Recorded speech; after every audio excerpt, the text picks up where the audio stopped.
Well, hello there everybody and welcome to today's video. In this one, I'm going to be showing you how to install and use the main features of the Ultimate Mixed Eras update, which is a V1.67, I believe. Yeah, this released yesterday. I've only just got time to get around to making the video, so if you like this and it's helped, please, like the video and subscribe. You know how it goes by now. Okay, let's get into it. So the installation for this is real simple. I will put the link down below for this. Just go over to the Files tab and essentially terrain tools and all the other main elements of it are all in one convenient package now. No need to get different optional files. So all you need to do is just download the Ultimate Mixed Eras right here on this link that is in the description down below. For this, remember, you will need the Return to Jurassic Park DLC. You will need to be on the latest version of the game as well. I do get a lot of people asking why things aren't working, and it turns out they're on an old pirate version of the game. There's nothing I can do to help you with that. You need to be on the latest official version of the game. Okay, so you hit this slow download button on Ultimate Mixed Eras. It's actually 1.71. Okay, so there is a whole load of great features in this. So once I've shown you how to install it, I'll show you some of the key features that you get in this update. There's so much good stuff. Obviously, I'm not a paid Nexus user. You don't have to be. You do need to be signed in though, so just create an account for that. And as you can see, the downloads coming in the top right, like so. Just give that another a second or 4 seconds, a few seconds as it goes. Obviously, I'm just doing this in one take. So yeah, once that's downloaded, you have this nice zip file here. We don't need the readme because I'm going to show you how to do it. Inside this zip is JPEO Lite. What you want to do is you want to open that. Open up OVL data as well. Now go to your own OVL data folder. So when I say that, you want to find where your game is installed. For Steam or Epic Games, you'll just have to find it yourself. But with Steam or Epic Games, both versions have the exact same folder layout like this. Okay, so just find where your game is installed. I could say default locations, but you might have chose a custom location. I'm not willing to go into that, but once you've found this folder, which shouldn't be too difficult, go into Win64, then OVL data, and this is for people who had a previous version of Mixed Eras installed. What you want to do is you want to find the old JPEO core folder. If you've not installed Mixed Eras before, you won't need to do this. Bearing in mind as well, I have a whole load of mods installed in here, so your game folder won't look the same as mine, but you'll know you're in the right folder because you've got these content 0 to PDL6 and a few other folders as well. Okay, so ignore the rest of these because you probably won't have, I'm pretty sure you won't have the same combination of mods that I do, but find your old JPEO core folder and delete it if you've previously installed the old version of Mixed Eras. If you haven't, you don't need to do this. You won't have that folder. So if you're starting fresh, you won't need to do that. Okay, just putting that out there for you. Now, inside the zip, the Ultimate Mixed Eras zip, as you can see, the JPEO core folder is there, along with all these content folders too. What you want to do is you want to get all of them. I'm just going to expand this a little bit and drop them into this folder. Make sure they don't go into one of these folders, just so that they go into here. And you'll know if you've done it right because it will give you the option to replace files in the destination. So choose replace files in the destination. Make a backup before you do this if you so wish, just by copying your entire folder and moving it somewhere else, something like that. That's all you need to know about installing the latest update to Ultimate Mixed Eras. Yeah, that is literally it. So it is now installed. I'm going to load up and we'll have a quick look at some of the main features of this and why you definitely want this mod for your game. The latest version of it is just mind-blowing. Okay, let's load up. So here we are then. I've just loaded into the pack that I'm going to be using to demonstrate this. Bearing in mind I have a load of other mods installed, so if you want to find out how to install them mods, I will link the latest version of whatever comprehensive guide video explains how to do that best of my own down below. Obviously subscribe for the latest versions of that, one per video. So let's get into these features then. So first of all, with the Enhanced Terrain Tools Plus, essentially if I put the intensity up on these foliage places, all that lot, Essentially, you get instantaneous tree placement. Look at that. It works with all the brushes as well. Just instantaneous placement. Great stuff. Water's unaffected. The terrain tools seem a little bit quicker there. Only a touch. But what's also interesting is there is an intensity slider now on the actual terrain paints. So you can actually do like a gradual terrain paint rather than it being like instant, you know what I mean? So you can actually shade the terrain paints a fair bit. Another cool feature is the no track constraints or path constraints. So straight away, if I just go to paths, essentially I can place paths through buildings, things like that, bearing in mind if the buildings are in the way, the guests will actually walk through them. But it means you can put paths across different things where they will walk but wouldn't have been able to walk before, like around. If you actually got the paths just right, I'm sure you could like weave some paths in and around all these units and everything like that. I'm not going to be demonstrating that. It's quite finicky, fiddly, but you can do it anywhere with anything basically. Another cool feature then is the no tour crossing constraints. There's no tour track constraints. So essentially I can just create this tour track like this, basically along here. Make sure you don't hit any buildings or anything with your tour track, because they will crash. Not your game will crash, but the tour vehicles will crash. So just be aware of that. Make sure that your tour vehicles aren't going to be hitting any buildings or any objects or anything. So yeah, and what that lets you do is you can actually put existing tour tracks on top, existing park tours on top of existing tracks, should I say. So you can place that there like so, and it will go through, so you can have multiple stops on the same park tour.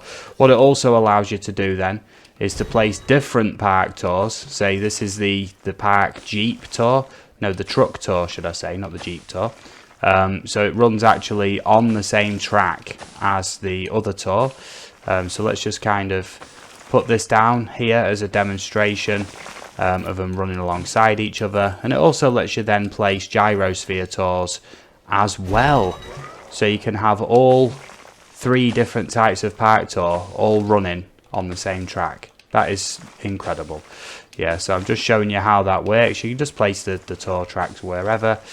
Make sure that if you're going to do this, you can place them however you like, but if you don't place them all going in the same direction, then they will conflict with each other and you'll get huge traffic jams. As you can see, look, as the tour goes through, these are invisible paths, by the way, that these pedestrians are walking on. So it does just like push your pedestrian park guests out of the way. But as you can see, they'll converge and all join into the same tour track.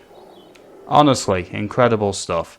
So I'll come back to that in a minute once a few more tour vehicles are out.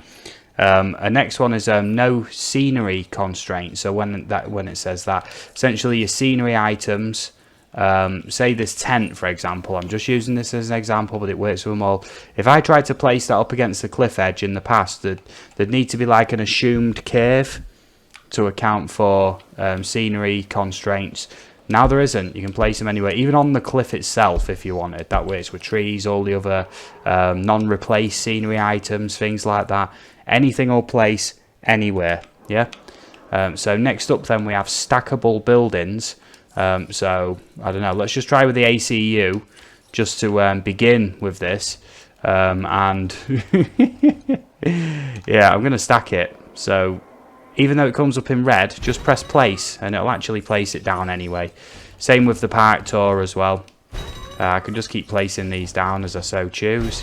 We'll do this to like absurdity as well, why not? Just while them park tours are building up. The park tour is one of my favourite features there. It might get to a point where there's not enough space on the helipads anymore. I just want to see how silly this can get. But as you can see, look, stackable buildings, okay? So it does look just like one ACU centre, kind of, but you know, stackable buildings. They're all trying to land like my helipad. No, it's not your helipad. Okay. So here we go then. Look, you can actually see that the park tours are working with each other. You see, gyrosphere tour coming into the mix, and that'll just fit in there nicely. Oh yes, look at this unity of all the different park tours, all along paths and everything like that. So another feature then is the no entity blockers. What it means by that is essentially, in the past with the old mixed eras or without any mixed eras, if there was say tour trucks or anything like that in the way, it wouldn't let you use any kind of terrain modification. Now that has been sorted with that. You can just modify, nothing gets in the way. Okay. Yep, that torch, that is literally going to try and get up there. Okay, well I'll reduce that a little bit then. There we go, should be able to make it over that. Yep, good. And it also means that dinosaurs, when they're not asleep, you can actually modify the ground underneath them. So you literally just modify the ground that dinosaurs are walking on. I mean, what is this madness? Yeah, insane stuff. Yeah, so that's no entity blockers. That's what that actually does. Next up then we want invisible feeders. Now what it means by that is you can just go to enclosures and pick one of your feeders. I'll pick a ground herbivore feeder. There it is. And then say a carnivore feeder like so. And what you do is you get the water removal tool. Wherever that is. So for an invisible feeder you need to place them in water, then remove the water. Look, and it actually removes the base of the feeder for some odd reason. And then what you do is just use the flatten tool just like so, and then the feeder is actually hidden for the carnivore feeder, but with the herbivore feeder the bush of the feeder is still sticking out. So you can place other scenery items around it, make it look a bit more natural, and dinosaurs will be eating from what looks just like a normal bush rather than a feeder. So that's incredible stuff once again, yeah. Just having a look. These park tours are going swimmingly. Look, we've got gyrospheres, jeeps, and the tour trucks. Them helicopters are having one hell of a time. Yeah, okay, and the final main feature that I want to talk about, that is most of the features, but the main ones anyway we've covered, is the remote hatchery. So in mixed eras before, if you place this arrival helipad, it'd do nothing essentially, apart from let guests into your park. So obviously with mixed eras you get the extra things here. So we'll do hatchery capacity, incubation speed and success rate, and then you get this remote hatchery. So if you're in Jurassic Park era sandbox, you get all of the assets of Jurassic World, and then you can just order in dinosaurs rather than basically having to build hatcheries. Similar to this setup, so I've just what was that, a Niebla, I believe it was, yeah, a new species released recently. Yet to do the short, I'll get on that as soon as possible. What you'd have to do before is, if say you wanted to remote a dinosaur in, you'd have to hatch it there, get an ACU, trank it, transport it. Now just from that remote hatchery I've picked a dinosaur, just like so, request delivery, and then just say where you want it to go, and then obviously that's the other one coming in that I selected before, and there's the other one coming in. So now you can populate an entire park with just one of these. Lovely stuff indeed. Yeah, so that's the main oh dear, that's not going well at all. Yeah, so yeah, that's the main features of the thing. I hope the guide videos helped. If it has, feel free to hit the like button, subscribe to the channel. Like I say, Terrain Tools Plus is included in the mixed eras as the main thing, so you don't need to install them other add-on packages or anything like that. It's very clean and crisp. The guide is very simple as well. Hopefully you have no issues with that. Yeah, if you have any questions, hit me up in the comments down below. I do my best to answer every kind of legitimate comment where it's a question, and I do my best to help out like that. Yeah, all the best everybody, and I'll catch you all again real soon, okay? Enjoy the mods. Thank you again, Kaiodenic, for releasing this. It is incredible, mate. You're doing awesome stuff. Yeah, all the best. Take it easy, everybody, and I'll catch you again real soon. Bye-bye.